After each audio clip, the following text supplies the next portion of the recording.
Macmillan Audio presents Fly Away by Kristin Hannah. Read for you by Susan Ericksen.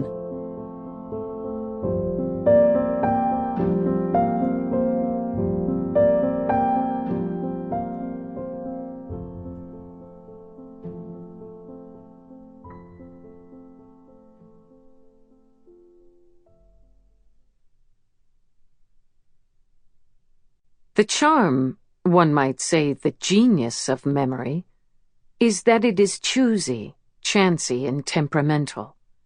It rejects the edifying cathedral and indelibly photographs the small boy outside chewing a hunk of melon in the dust.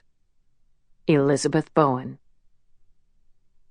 If a man could pass through paradise in a dream, and have a flower presented to him as a pledge that his soul had really been there, and if he found that flower in his hand when he awoke, what then?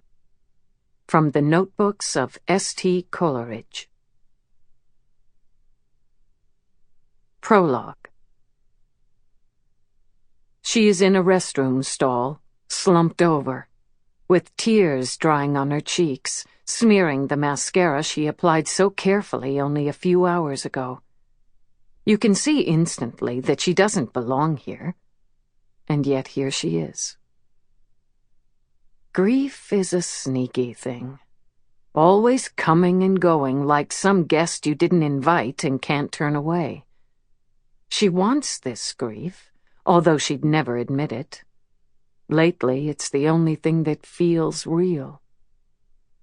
She finds herself thinking about her best friend on purpose even now, all this time later, because she wants to cry.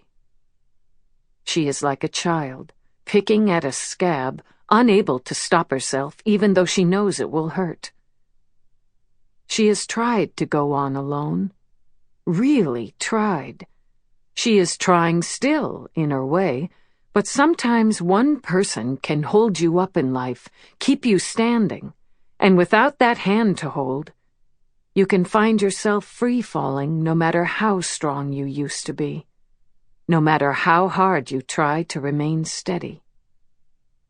Once, a long time ago, she walked down a night-darkened road called Firefly Lane all alone on the worst night of her life, and she found a kindred spirit.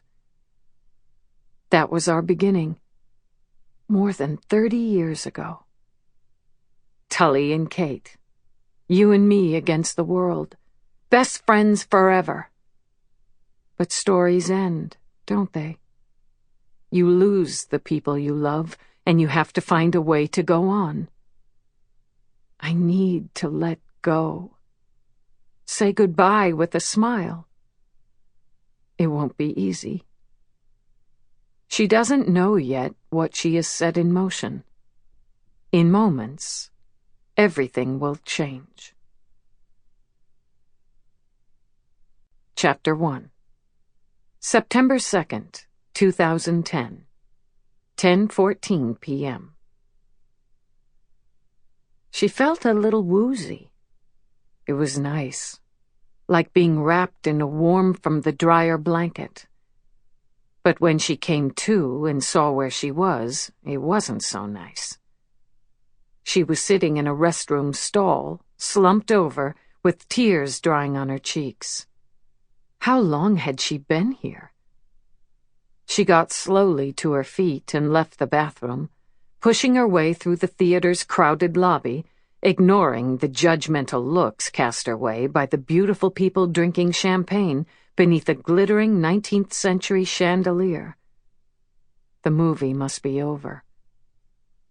Outside, she kicked her ridiculous patent leather pumps into the shadows. In her expensive black nylons, she walked in the spitting rain down the dirty Seattle sidewalk toward home. It was only 10 blocks or so. She could make it, and she'd never find a cab this time of night anyway. As she approached Sample complete. Ready to continue?